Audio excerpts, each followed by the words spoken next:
வணக்கம் ma'am. Test complete பண்ணியாச்சுங்களா? Aptitude. Yes sir. Good evening sir. Complete பண்ணியாச்சு okay ma'am. Sir. Okay ma'am.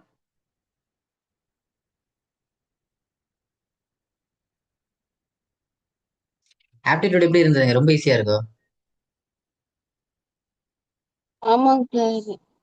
ஈஸியான questions தான் இருந்தது. Okay okay. நடத்துனது ஓரளவுக்கு டஃப்பான சம்ஸ் நடத்துனாருங்களா, இல்ல அது ஈஸியானதா இருந்ததுங்களா?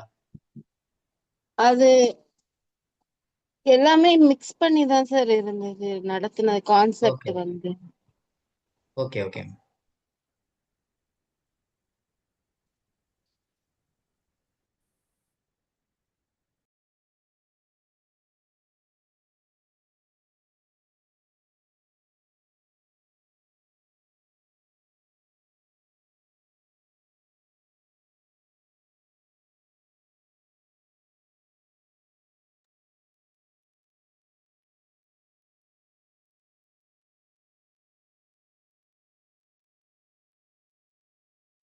Good evening sir. வணக்கங்க மேம்.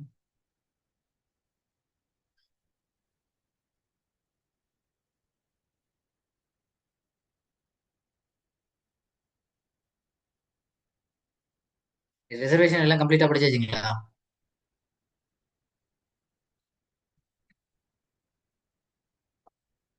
அந்த டாபிக்ல எதுவும் பெண்டிங் இல்லை, எல்லாத்தையும் கம்ப்ளீட் பண்ணிட்டீங்களா ரிசர்வேஷனை? Yes sir. ஓகேங்க. அப்புறம் இப்ப நடத்தின சோசியல் ஜஸ்டிஸும் படிச்சாச்சா? சார் அதை இன்னும் கொஞ்சம் படிக்க வேண்டியிருக்கு சார். அப்பப்போ மறந்து போயிருது சார் ஆமா, ஆர்டிக்கிள்லாம். இது அதிகமா மறக்கணும் இந்த பார்ட். அதனால நம்ம நிறைய முறை ரீகால் பண்ணணும்.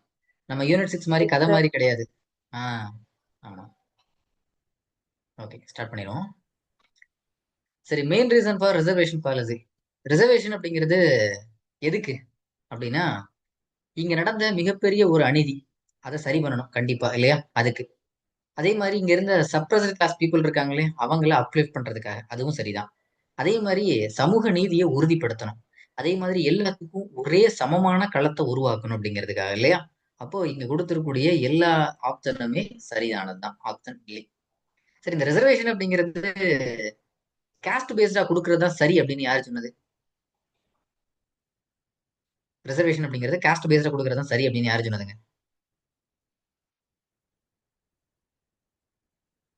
அப்படி யாருமே சொல்லலையா? அந்த ஐடியாவை முதல்ல சொன்னது யாருங்க? ரிசர்வேஷன் அப்படிங்கிறது காஸ்ட் பேஸ்டா இருக்கணும் அப்படிங்கிற ஐடியாவை முதல்ல சொன்னது யாரு? அயோத்திதாஸ் சார். அயோத்திதாசரா? வேற? இந்திய அளவுல? இந்திய அளவுல ஆ, ஜோதிராவ் புலே. ஜோதி வில்லியம். பியூலை.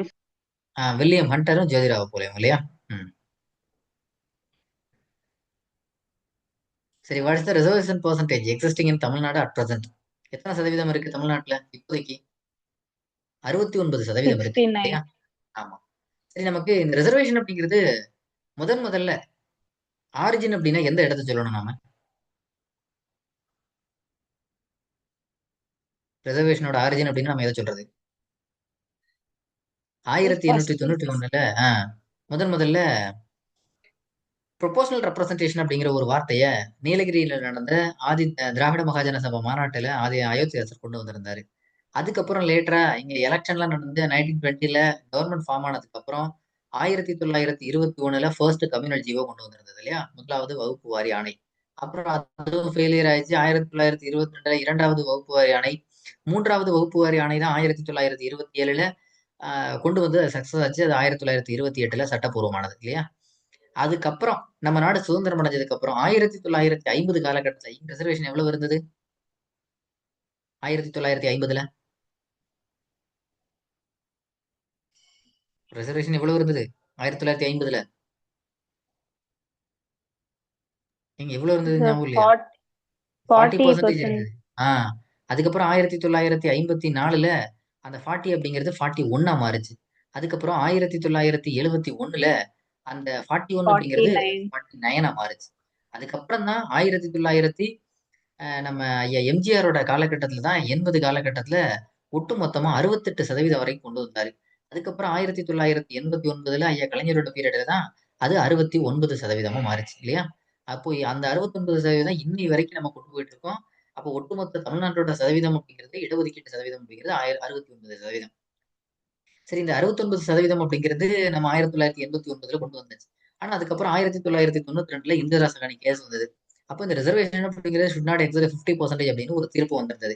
அதுக்கப்புறம் தான் நாம 30/12/1993ஆம் ஆண்டு இடஒதுக்கீட்டு சட்டம் தமிழ்நாட்டுல கொண்டு வரப்பட்டது. அந்த சட்டத்தை இங்க இயற்றி அதை யாருக்கு அனுப்பணும்? பிரசிடென்ட் இருந்த சங்கர் தயாள் சர்மாவுக்கு. அவர் 1994ஆம் ஆண்டு இது ரெட்ரோஸ்பெக்டிவ் எஃபெக்ட் அப்படின்னு ஒரு வார்த்தையை சேர்த்து, முன்னவே இருந்தே இது நடைமுறையில் இருக்கின்ற ஒரு வார்த்தையை சேர்த்து கையெழுத்து போட்டு நமக்கு கொடுத்து, அது 9வது அட்டவணையில நாம சேஃபா வச்சிருக்கிறோம். அதனால இன்னைக்கு வரைக்கும் இந்த ரிசர்வேஷன் தப்பிச்சிட்டு இருக்கு. அதுபோக அந்த ரிசர்வேஷன் அப்படிங்கிறது ஆர்டிகல் 334 படி ஒவ்வொரு 10 வருஷத்துக்கு ஒரு முறை அது சீஸ் ஆயிடும். அதை நாம ரெனியூ பண்ணிட்டே இருக்கோம். சரியா? இப்போதைக்கு நம்மளுடைய ரிசர்வேஷன் அப்படிங்கிறது 69%. அடுத்து 3வது கேள்வி. What is the reservation percentage exist in India? இந்திய அளவுல பார்த்தோம் அப்படின்னா 59.5%. முதல்ல நமக்கு எவ்வளவு இருந்தது அப்படின்னா 49.5% தான் இருந்தது. அதுக்கப்புறம் தான் 103வது அரசியலமைப்பு சட்ட திருத்தம் 2019 படி எக்கனாமிக்கலி வீக்கர் செக்ஷன், அதாவது முன்னேறிய வகுப்பினருக்கு, பொருளாதாரத்தில் பின்தங்கியவர்களுக்கு நாம ஒரு 10% கொடுத்தோம் அப்படின்னு இப்போ நமக்கு ஓவராலா இருக்கிறது 59.5% அட் பிரசன்ட். இப்போ இப்ப இருக்கிறது. சரியா? இந்தியாவில் தற்போது இருக்கும் இடஒதுக்கீடு எவ்வளவு அப்படின்னு கேட்டா 59.5. அடுத்து 4வது கேள்வி. Which of the following correct? Which of the following are correct regarding reservation initiatives taken by the British government? 1893 Madras government have provided special education attention for 49 different castes. This order is called 128 class 2. The order has to be implemented in all part of Madras presidency, declared the government.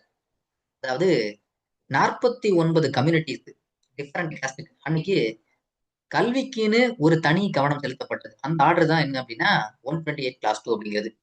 இது ஒட்டுமொத்த மெட்ராஸ் மாகாணத்திலையும் செயல்படுத்தப்பட்டது அப்படிங்கிறது. இரண்டுமே சரியான விடைதான். 1, 2 ரெண்டுமே correct தான். நமக்கு என்ன கரெக்ட்னு கேட்டிருக்காங்களா, ராங்னு கேட்டிருக்காங்களா? ரெக்கார்ட் கரெக்ட் தான். மேல இருக்கக்கூடிய எல்லாமே சரியானதான். அடுத்து 5வது கேள்வி. Who of the following stated the slogan no representation no tax? அதாவது வரி பிரதிநிதித்துவம் அப்படிங்கிறது எங்களுக்கு கொடுக்கல அப்படின்னா நாங்க வரி செலுத்த முடியாது அப்படின்னு இந்த வார்த்தையை முன் வச்சது சி நடேசன் அப்படிங்கிறவர். இன்னொருத்தர் இந்த டி.எம். நாயர் எல்லாம் இருந்தாரு. டி.எம். நாயர் எப்படிப்பட்டவர்? இவரும் நீதி கட்சியை சேர்ந்தவர் தான் இல்லையா? இவர் தான் இங்க இருந்து லண்டனுக்கு போய் அங்க இருக்கக்கூடிய பிரிட்டிஷ் ஆபீசர்ஸ் எல்லாம் பேசி எப்படியாவது எங்களுக்குன்னு ரெப்ரசன்டேஷன் வாங்கணும்னு முடிவு பண்ணாரு. போன இடத்துல இறந்து போயிட்டாரு. இவருடைய நியூஸ் பேப்பர் கூட நம்ம ஆன்டிசெப்டிக் அப்படின்லாம் பார்த்திருப்போம் இல்லையா? இவரும் நம்ம மெட்ராஸ் மாகாணத்துல ஒரு மெம்பரா இருந்த ஒரு ஆள் தான் கார்பரேஷன்ல. அப்புறம் சி நடேசன் 1912ல மெட்ராஸ் யுனைடெட் லீக், அப்புறம் அது மெட்ராஸ் திராவிடியன் அசோசியேஷனா மாறிச்சு. ஜஸ்டிஸ் பார்ட்டில முக்கியமான அங்கமா இருந்தாரு. 1927 காலகட்டத்துல முதல்ல பிராமணர்களையும் இந்த நீதி கட்சிக்குள்ள இணைக்கணும்னு முடிவெடுத்ததுல முக்கியமான ஒரு ஆள் சி நடேசன். அப்படி பயங்கரமான பேர் போன ஒரு ஆள் இந்த சி நடேசன். அவர் தான் சொன்னாரு நோ ரெப்ரசன்டேஷன் நோ டாக்ஸ். எங்களுடைய மக்களுக்கு பிரதிநிதித்துவம் இல்லை அப்படின்னா நாங்க வரி செலுத்த முடியாது அப்படின்னு. அடுத்து was the minister when third communal GO passed in the year 1928? 1928ஆம் ஆண்டு 3வது வகுப்பு வாரி ஆணை நிறைவேற்றப்பட்ட போது இங்க மினிஸ்டரா இருந்தவர் முத்தையா முதலியார். இவர் தான் எஜுகேஷன் மினிஸ்டர், கல்வி அமைச்சராகவும் இருந்தவர் முத்தையா முதலியார். அதனாலதான் முத்து ஐயா கோட்டா சிஸ்டம் அப்படின்னு அதுக்கு சொல்லுவோம். இதனாலதான் பெரியார் பாராட்டி இருந்தாரு முத்து ஐயா அப்படின்னு சொல்லி. அடுத்து in which year the first commission for backward class was set up under the central level? மத்திய அரசாங்க அளவுல எப்போ முதல்ல நம்முடைய பிற்படுத்தப்பட்ட மக்களுக்கான 1947 நம்ம நாடு சுதந்திரம் அடைந்ததும் சுதந்திர இந்தியாவின் முதல் சட்டத்துறை அமைச்சராக நியமிக்கப்பட்டவர் டாக்டர் பி ஆர் அம்பேத்கர்.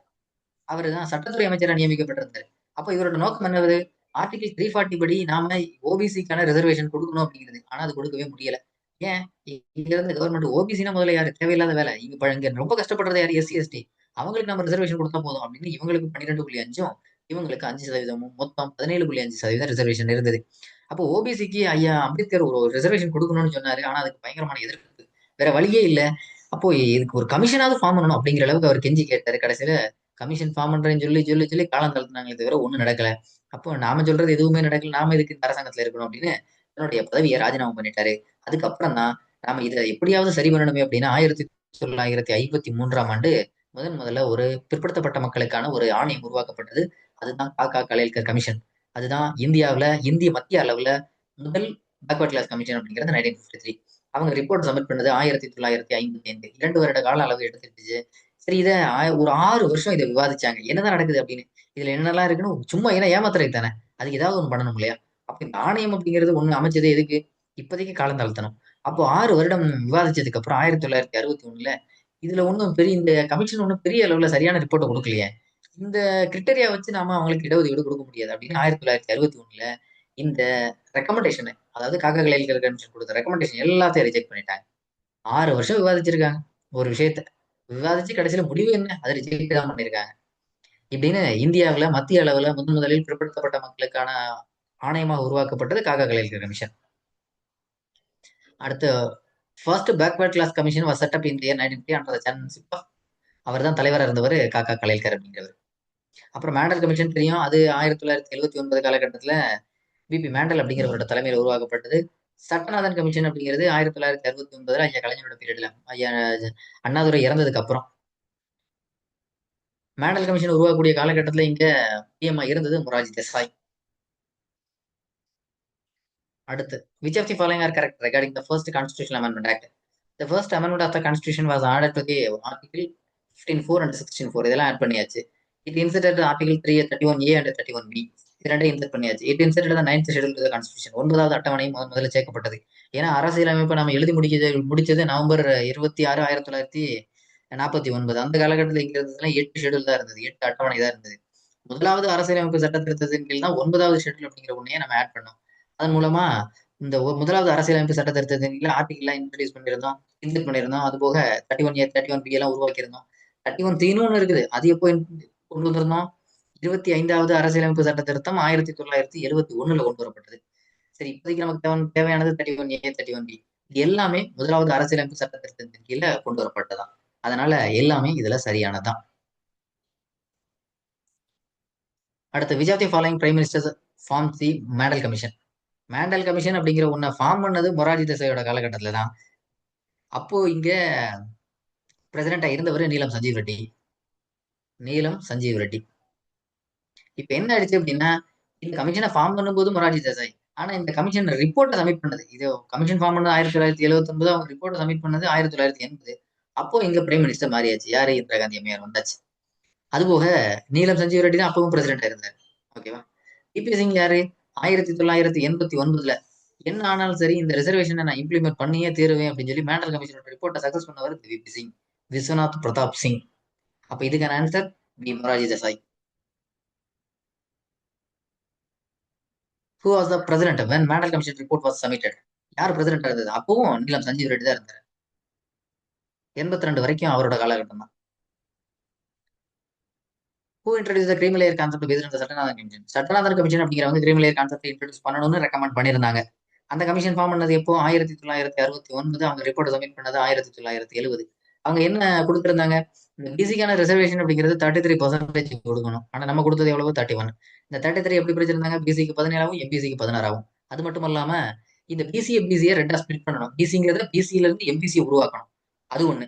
இன்னொன்னு பிசியில இருந்து தனியா உருவாக்கணும். அது போக கிரிமில இருந்தது ஒண்ணு இன்ட்ரடியூஸ் பண்ணணும் அப்படின்லாம் சொல்லியிருந்தாங்க. இது ஐயா கலைஞரை கண்டுக்கவே இல்லை. ஆனா கடைசியில ஐயா எம்ஜி ராமச்சந்திரன் ஆட்சிக்கு வந்ததும் 1979 காலகட்டத்துல இந்த கிரீம் லேயரை இன்ட்ரடியூஸ் பண்ணாரு. அது பெரிய அளவுல தாக்கத்தை ஏற்படுத்தது, பெரிய தோல்வி கிடைச்சது. அப்ப இதை இன்ட்ரடியூஸ் பண்ணது யாரு? ஆண்டு வருமானம் 9,000க்கு மேல இருந்தது அப்படின்னா அவங்களை கிரீம் லேயர்ல சேர்த்துட்டு, ஆண்டு வருமானம் 9,000க்கு கீழே இருந்தது அப்படின்னா அவங்களுக்கு எல்லாம் இடஒதுக்கீடு கொடுத்தாச்சு. அதான் இந்த கிரீம் லேயர் கான்செப்ட். உயர்பாலேடு வகுப்பு முறை அப்படின்னு பேரு. இதை அறிமுகப்படுத்தினது தமிழ்நாட்டுல ஐயா ராமச்சந்திரன். அன்னைக்கோட சரி, ஆட்சி கவிழ்ந்தது. அதுக்கப்புறம் இன்னும் யாரும் அந்த உயர்பாலேடு வகுப்பு முறையை கையில எடுக்கவே இல்லை.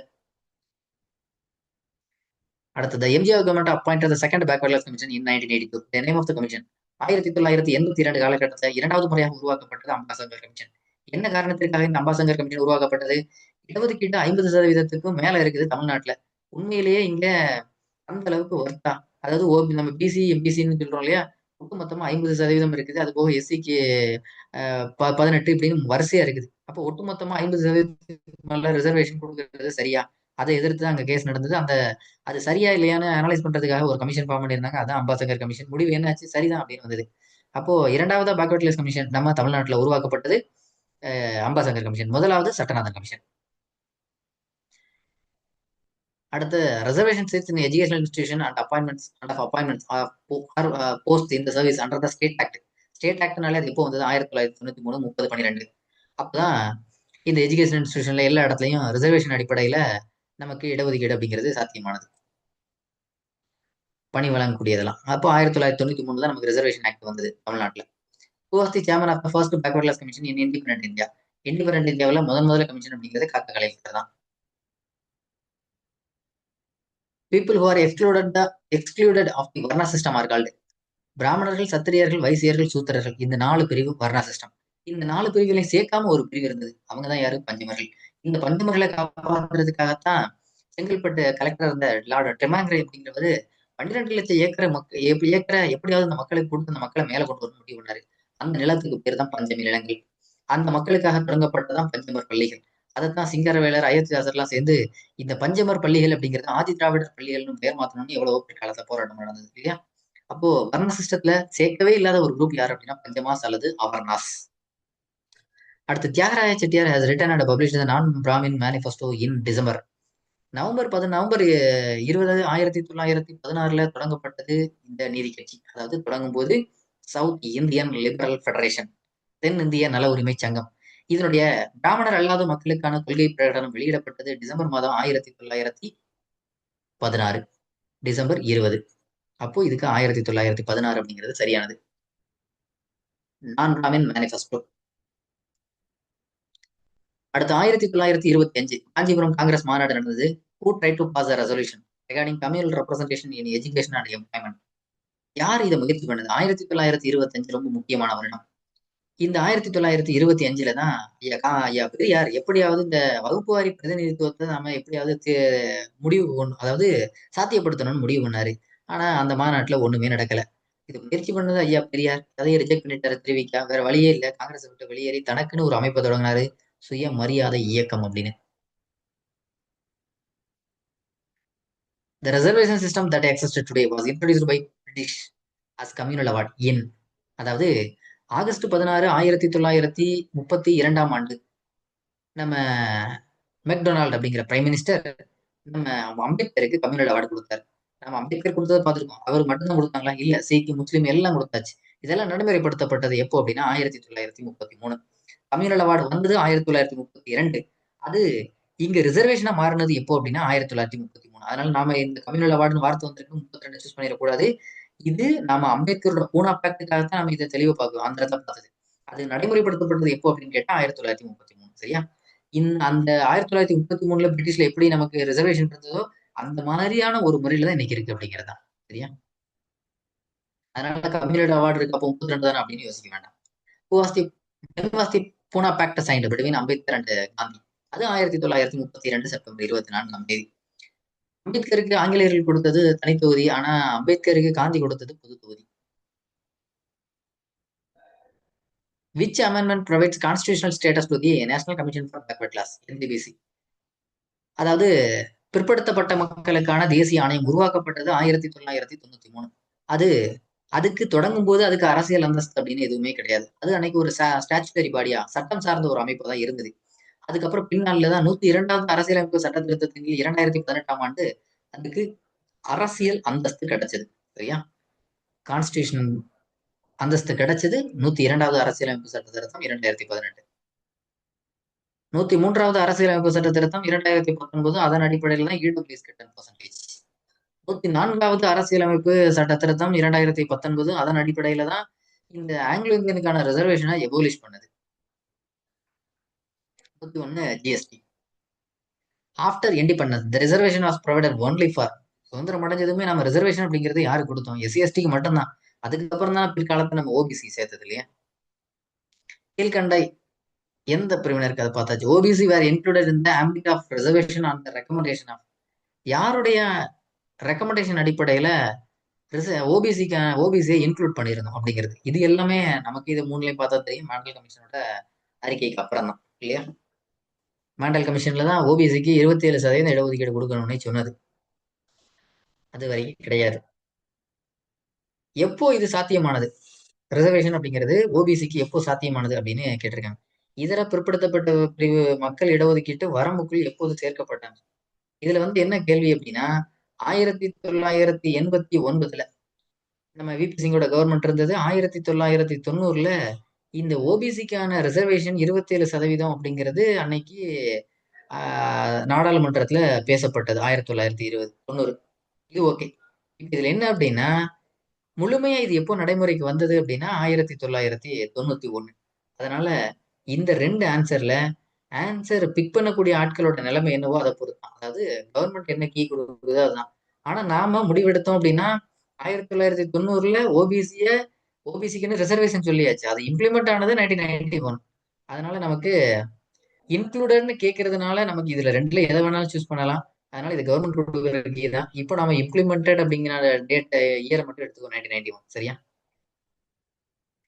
அடுத்து which Indian constitution amendment has provided 10% reservation in government jobs and educational institutions for the economically backward in the unreserved category? அது கொடுக்கறது யாருக்கு? எக்கனாமிக்கலி பேக்வர்டு வீக்க செக்ஷனுக்கு கொடுக்கறது 103rd கான்ஸ்டிடியூஷன் அமெண்ட்மெண்ட் ஆக்ட் 2019. அதுல தானே பிற்படுது, அதாவது முன்னேறிய வகுப்பினருக்கு அன்ரிசர்வ்டு கேட்டகரிக்கு நாம 10% இடஒதுக்கீடு கொடுத்துருக்கிறோம். அது எப்படி பொருளாதார ரீதியா இது வரைக்கும் அரசியலமைப்புல அந்த மாதிரியான ஒரு வார்த்தை இல்லை, நாம வேணா புதுசா சேர்த்திருக்கிறோம். அடுத்து 100வது அரசியலமைப்பு சட்ட திருத்தம் 100th இதெல்லாம் கரெக்ட் அப்படின்னு கேட்டுக்கிறது. 100வது அரசியலமைப்பு சட்ட திருத்தம் 2015. அது என்ன? இந்தியாவோட பங்களாதேஷ்க்கும் இந்தியாவுக்குமான பார்டர் ஷேரிங்க்கு தான். இந்த பார்டர் ஷேரிங்ல என்னங்கிறது நம்ம குவாலிட்டியில பார்ப்போம். சரியா? அடுத்து 101வது அரசியலமைப்பு சட்ட திருத்தம் அப்படிங்கிறது 2016 ஜிஎஸ்டி பில்லு கொண்டு வந்து அது நடைமுறைக்கு வந்தது 2017 ஜூலை 1. அதுவும் சரிதான். 102வது அரசியலமைப்பு சட்ட திருத்தம் அதுலதான் பேக்வர்ட் கிளாஸ் கமிஷனுக்கு அரசியலமைப்பு அந்தஸ்து கிடைச்சது. 103வது அரசியலமைப்பு சட்ட திருத்தத்தின் கீழே தான் 2019 எக்கனாமிக்கலி வீக்க செக்ஷனுக்கு ஆர்டிகல் 15 புதுசா ஆட் பண்ணி 10% நம்ம இடஒதுக்கீடு கொடுத்துருந்தோம். அப்ப இதுலயும் கொடுத்திருக்கிறது எல்லாமே சரிதான். 26க்கு உண்டி. அடுத்து 27 which part deals with the reservation of SC/ST in central and state legislature? இப்போ SC/STக்கான ரிசர்வேஷன் அப்படிங்கிறது நம்ம எங்க இருந்து பாக்குறோம்? ஆர்டிகல் 340, 41, 42 அப்படி தான் பாக்குறோம் இல்லையா? அப்ப 330ல இருந்து 42 வரைக்கான அந்த ரிசர்வேஷன் இருக்கு இல்லையா? அது பார்ட் 16ல வரக்கூடியது. சரியா? இந்த பார்ட் இதெல்லாம் வந்து ஒருவேளை உங்களுக்கு தெரியலன்னா பிரச்சனை, அது பாலிட்டியில பார்ப்போம். பார்ட் 1, 2 எல்லாமே பார்ப்போம். அப்போ பார்ட் 16 அப்படிங்கிறதா ஆர்டிகல் 330ல இருந்து ஆர்டிகல் 342 வரைக்கும் இருக்கிறது பார்ட் 16ல இருக்கு. அடுத்து which article of the Indian Constitution enable the state and central government to reserve seats in government services for the members of the SC and ST and OBC? எல்லாத்துக்கும் கொடுக்கறதுக்கானது இந்த article 15ல போறோம், 16ல போறோம். ஏன்னா அதன் அடிப்படையில தானே ரிசர்வேஷன் சாத்தியமானது முதல் அரசியலமைப்பு சட்ட திருத்தம். அதனால ஆப்ஷன் ஏங்கிறது சரியான விடை. அடுத்து which of the following are matched correctly? Article 243D இதெல்லாம் நம்ம கடைசியா எழுதி போட்டிருந்தோம் இல்லையா? ப்ரைவேட் ரிசர்வேஷன் ஃபார் SC/ST இது எங்க கொடுத்திருந்தாங்க? பஞ்சாயத்துல. கரெக்ட் தான். 243 வந்து அது முனிசிபாலிட்டி. அடுத்து ஆர்டிகல் 335 இது எதுக்கு அப்படின்னா constitution says that the claims of SCs and STs shall be taken into consideration constantly with the maintenance of efficacy of administration. அதாவது நாம இப்போ SC/STக்கு ரிசர்வேஷன் கொடுக்குறோம், தப்பு இல்லை.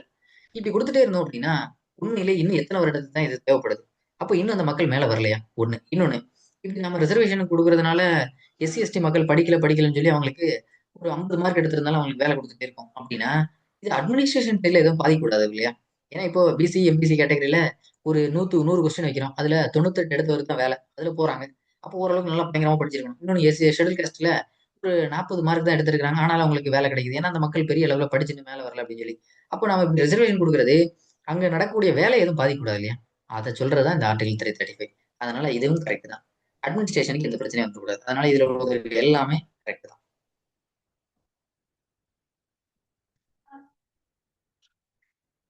அடுத்து which of the following is correct with reference to SC/ST reservation? A scheduled caste A வந்து scheduled caste are given 15% quota in government job and higher educational institutions.